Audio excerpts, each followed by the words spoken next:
The views expressed on this podcast are those of the participants, not of Reuters News. The golden age of America begins right now.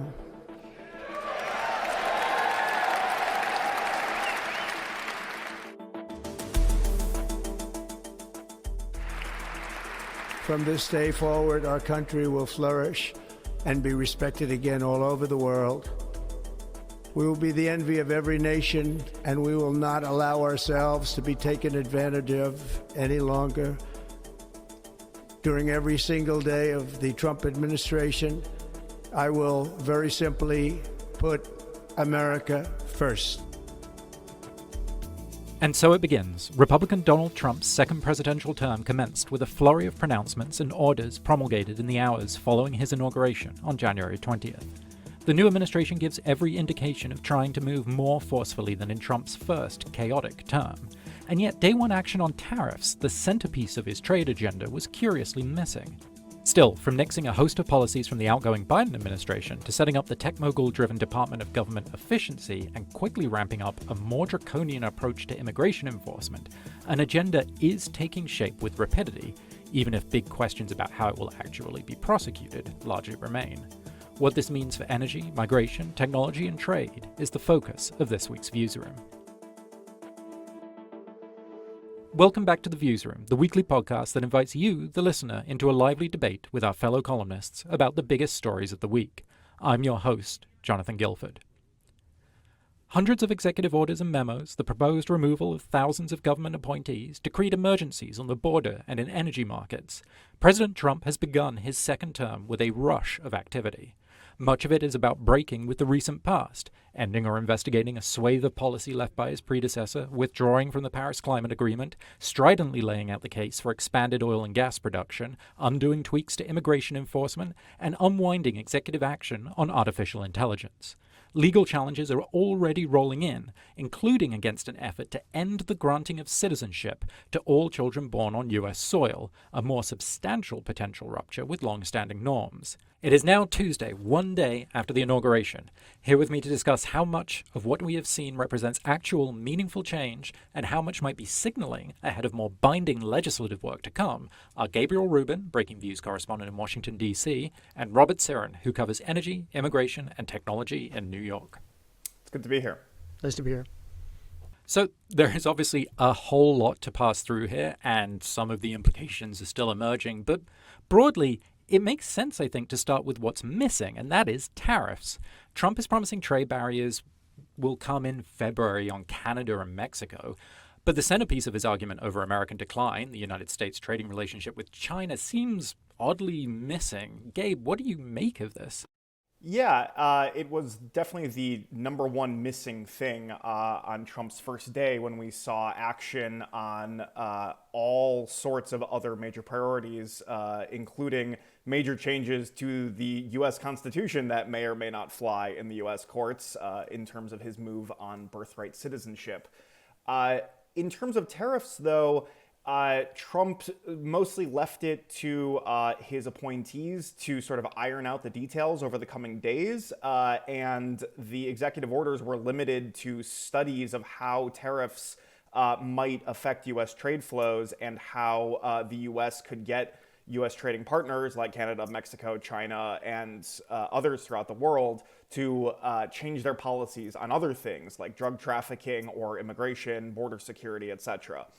Tariffs on Canada and Mexico were threatened for February 1st, so that sets up an early first challenge for Trump's trade policy. But largely, because there isn't a team in place yet, you don't really want to launch a giant economy-wrecking program when you don't even have people in their offices yet. So this is all coming. We don't know what shape it's going to take just yet, but it makes sense that Trump went for some of the things that are more within his control or more amorphous on day one, as opposed to firing all the guns he has all at once. Right. And I think, you kind of make the point here, economy wrecking. Obviously, there's a lot that flows from the idea of, we're targeting, nations that we think of as close, literally, and metaphorically allies. before we get to like the broader question of China, right? And obviously, the Biden administration had its share of frictions with Europe over EV subsidies, or Japan over the steel industry. But like this is stuff that's pretty big and pretty disruptive that he's promising to just like bring in. I mean, obviously this touches a lot of stuff from energy and beyond. Like Rob, like how do you think about this in kind of the context of what it's actually going to mean for the economy? There's a big difference between what he's saying and what's actually going to happen. The last time he was in office, there were a lot of exemptions that were put in place. And a lot of this seems to kind of wants to maximize attention on himself, as well as kind of carve out exemptions, also increasing his power. If you did things like if you put 25% tariffs on Canadian oil, for example, it'd be a huge hit to the U.S. consumer, because a lot of Canadian oil is imported to the United States because our refineries can essentially use that very cheaply, because they were built to use Venezuelan crude, which is kind of similar to Canadian crude. And therefore, if you put a 25% premium, then the refineries become inefficient and they have to use higher cost feedstocks. Long story short, the price of gas will probably increase for consumers. So that's the type of thing that would be. It seems unlikely he would put something like that in place. Right. And I mean, bringing us into energy, I guess, I at least was surprised by how much of his inaugural speech was taken up by promised action on energy. I mean, like, I'm not entirely sure what it means to declare a national emergency regarding energy. I don't think we are either.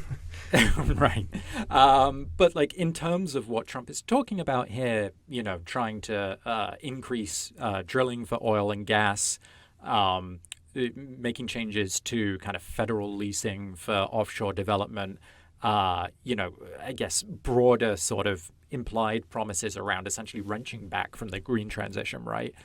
Like, how much of that can actually happen, or let's say change what's already happening in energy markets? Is the US government effectively already hemmed in by the fact that we already have rising domestic energy abundancy and, coal is already becoming uneconomic in some cases? Or is there something that can really meaningfully change here? You have to look at the economic signals. So what's happening now is we're producing, the world's biggest amounts of oil on the planet. We're the biggest producer of oil.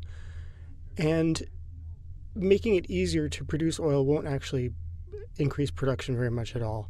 For example, like one thing he wants to do is he wants to make it easier for fewer environmental regulations, leasing federal land in places like in Alaska. And that's not happening because already right now, the price of oil, these are very high-cost areas he's opening, like in Alaska. The biggest production areas in America where we're producing oil right now are the Permian Basin in Texas. And in the Permian Basin, there's basically no federal land that's being leased. So doing all these things doesn't really change the incentives for oil companies. It will make a difference for something like offshore wind, because right now he said basically that's all federal leases because it's offshore, and he's saying we're not going to pause on that. And also onshore and offshore leases, they may do things like they may not close approvals and permits, and that could slow things down tremendously. So it's more in the areas of like what's actually being built could be changed, but in other words, green energy, that's mostly what's being built. But the other areas, not so much of a change at all.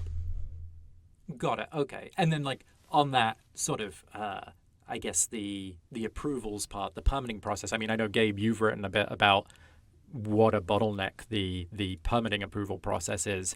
Like, it's kind of funny because it feels like, again, to Rob's point, that really centers the, let's say, discretionary authority of the Trump administration and their ability to be a kingmaker in things. Like, do you see that as potentially particularly significant? Yeah, the goal early on, the goal during the Biden administration was to also change permitting rules to make it easier to set up transmission projects for renewable energy and to get a lot of these renewable energy projects off the ground and sort of shorten the amount of time it takes from idea to actually producing energy. What Trump wants to do is essentially that, but for the oil and gas industry almost exclusively. But the question is, whether it is done in such a way that it also benefits renewable energy developers, specifically on land, given that the offshore wind piece of it at least seems to be Trump's main target in terms of preventing that sort of development. But if this ends up helping, solar developers in the Nevada desert, that could be positive for the green transition.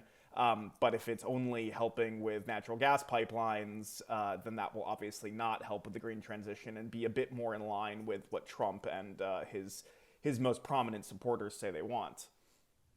Right. And I mean, I guess speaking to this whole idea of how much inefficiency is there in government, how much red tape, we did get the executive order on the Department of Government Efficiency. So this is the agency, not an agency, ostensibly steered by Tesla boss Elon Musk, who has become one of Trump's biggest backers through social media network X, which he owns. Seems like this is already somewhat controversial, already drawing a lawsuit. I mean, we've seen like a big cultural shift among tech leaders. I guess this is important insofar as it kind of helps cement that and the linkage between tech and the Trump administration. But is there any there yet? Well, in terms of the efficiency part of the Department of Government Efficiency, they have already fired their first government worker, Vivek Ramaswamy, who was initially, I shouldn't say fired, he was not fired, but Vivek Ramaswamy, who was supposed to co-lead the new department, either in quotes or not in quotes, with Elon Musk, will be departing despite attending the inauguration yesterday. He is presumably going to run for governor, in the state of Ohio, where he's from. So the Department of Government Efficiency is off to a bit of a strange start in that one of its two leads is already out. It seems that they are trying, based on the executive order that was released yesterday, to combine this with an existing U.S. government program called the U.S. Digital Service, which would allow them to put these government efficiency employees within many of the existing government agencies and just sort of use existing statute in order to get them in there. And they would presumably be tasked with finding inefficiencies in government agencies and cutting waste and finding employees to fire or to get to work more productively.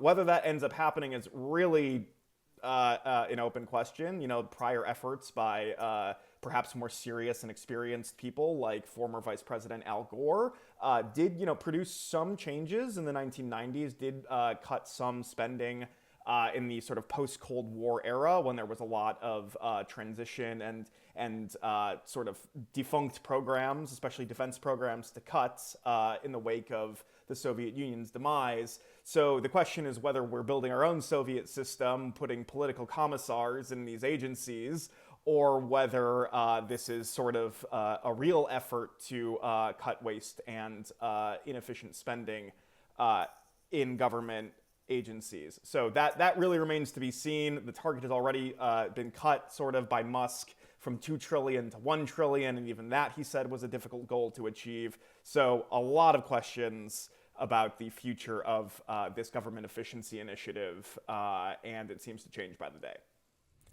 I love that comparison. And yeah, it's interesting. I didn't actually know about the Gore effort back in the day. Like you say, I suppose it's a little bit different when you're talking about closing bases or what have you versus cutting Medicare and Medicaid, the government insurance programs, which, any scholar of the U.S. budget knows it's really kind of healthcare and the army that are taking up most of that spending. But and Social Security, those. I mean, so the Social Security, these entitlement programs, just so listeners know, constitute roughly 2/3 of all government spending. So what you end up cutting, that sort of discretionary piece, is much smaller than those parts combined. Right. And I guess the one thing I'm curious about in terms of the tech linkage is we saw Trump roll back an executive order issued by the Biden administration on artificial intelligence, which was sort of about like putting in some idea of safeguards and reporting up to the federal government on I guess what you would consider frontier, so the most technologically sophisticated models.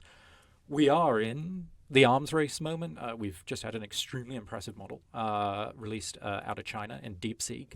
I don't know if, Rob, it's interesting. So Jensen Huang, the head of NVIDIA, which provides the chips that sort of are the lifeblood of AI, wasn't at the inaugural this order, at least I didn't kind of hear anything leading up to this, that would be on the table. Like, does it feel like the federal government, when it comes to AI development, is really where the action is, or that any of this matters so much? Or I don't know. There's a lot of policy that's up for grabs, including, funding for chip plants and so on, right? Yeah, the American policy matters for the tech industry more in terms of export restrictions than in terms of any executive order which would put in place to monitor potential risks arising from artificial intelligence, if only because there weren't any costs imposed really on the tech industry except, occasional reports on, hey, this might be a risk or something. But for NVIDIA, putting limits on exports to China has caused, it has restricted their revenue just because China had been a large export market. And they're still trying to always get around them because they put a limit saying, okay, they can't be above this certain capacity. So NVIDIA would design a chip which was just below it, and then they would lower the rate below that, and it caused lots of. Basically, it wasn't NVIDIA wasn't happy with a lot of the the legislation, the executive orders were put in place. So I don't really see it having much of an effect. It's more, if anything, the rules which affect the industry will probably put in place more in Europe and other areas. So I guess as part of this effort, right, Doge, as it's known, has already drawn a lawsuit, but feels like we're setting up for a much bigger legal clash, right? We had, as mentioned, Trump promulgated an executive order seeking to sort of reinterpret the 14th Amendment to the U.S. Constitution, long interpreted to grant citizenship to all people born or naturalized on U.S. soil. The executive order seeks to kind of curtail that for people who maybe don't have legal status or are here on a temporary visa. I imagine this will probably get tied up in courts, while other actions, including those announced over the past 24 hours, will maybe cause some actual changes in enforcement and so on. But Rob, you've written that Trump is really playing with fire here, given the importance of immigration flows to the U.S. economy. What's sort of the backdrop of what's happened with immigration in the past few years, and what's going on, as far as you can see, with these orders, and how significant is that? Well, yeah, immigration is significant in the U.S. economy because about a fifth of our workforce is people who are born overseas.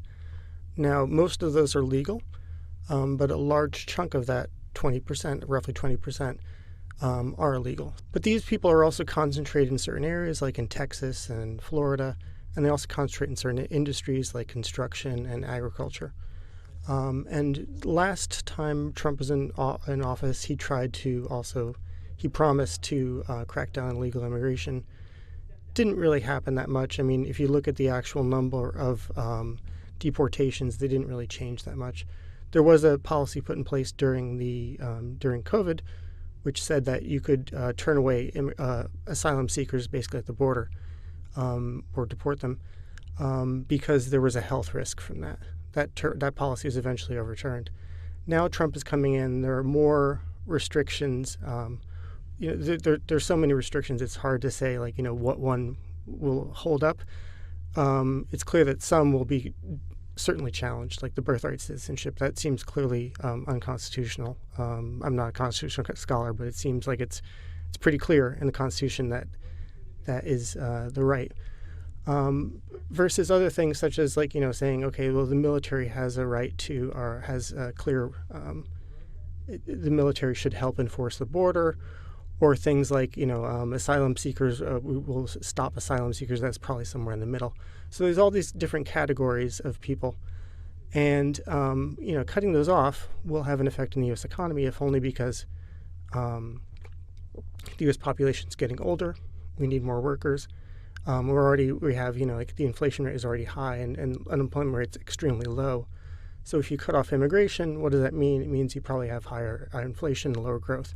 Right. And I guess as markets begin to metabolize, what is actually happening here, right? Whether it's the long-term economic effects, beyond the human cost of an immigration crackdown, or anything that's going to happen with the federal budget or energy markets, a lot of it is it feels like hurry up and wait from the administration, a lot of noise and a lot of heat.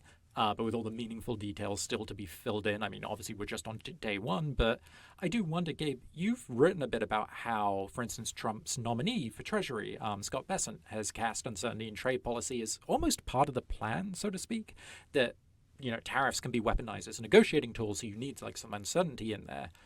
But in the meantime, markets are operating in real time. We've seen big moves over the past couple of months in anticipation of this agenda. And I think today also in the US dollar, based on what was and was not said on tariffs. Like, what actually happens when the rubber meets the road here? Yeah, so Bessent has been really clear, and he sort of spelled this out at his confirmation hearing last week, that tariff policy has three main goals. There's sort of the protectionist side of things, the goal of protecting domestic industry and shielding it from some foreign competition, especially when that foreign competition, as in the case of, for instance, Chinese steel, that might be a dumping situation where you're really trying to protect local industries from cheaper imports abroad, especially when they're flooding in. The second would be to raise revenue, which Trump seems to love. He even wants to start this new external revenue service, which seems pretty unnecessary given that there's customs and border protection, but that's a separate issue, not very efficient. And then the third thing that tariffs can do is that they can change the behavior of your trading partners vis-a-vis other issues. That would be border security or drug trafficking, things like that. So those are the three uses. And you can't really do all of those things at once, because if you want to pay for your government spending or finance your tax cuts with revenue from tariffs, then that disappears once you reward your trading partners for cracking down on drug trafficking, because there needs to be a carrot along with the stick. So you end up in a situation where tariffs are trying to do all things for all people. And it's really hard to sort of reimagine the global trade system on the fly, which leaves U.S. economic policy in a really precarious spot, because you essentially need to reimagine all of your supply chains and trade relationships overnight. So back to the initial question, how much of this is just heat and smoke and bluster? Some of it will have to be. Some of it, because if they ultimately carried it through, would be disastrous for both the U.S. economy and the global economy. So surely some of this is bluster, but the problem is we just don't know what at this point, and it really changes by the day because Trump does not stick to one negotiating strategy. He'll throw out percentages or countries or industries based on the needs of the daily news cycle. And that's no way to run a railroad. There are also conflicts between the goals he's trying to set. For example, putting a 25% tariff on Mexico would really harm the Mexican economy. And one of the primary reasons people immigrate to the United States is because they're looking for economic opportunity. If Mexico's economy is, basically fallen into a severe recession, a lot more people are probably going to try to immigrate to the United States. Right. And of course, layered on top of all of this, we're going to get daily feedback from markets somewhat erratically on how all of this is going. But for now, it sounds like it's a lot of we are still waiting and seeing. With that said, Gabe, Rob, thank you so much for joining me on the Viewsroom. Great to be here. Thanks.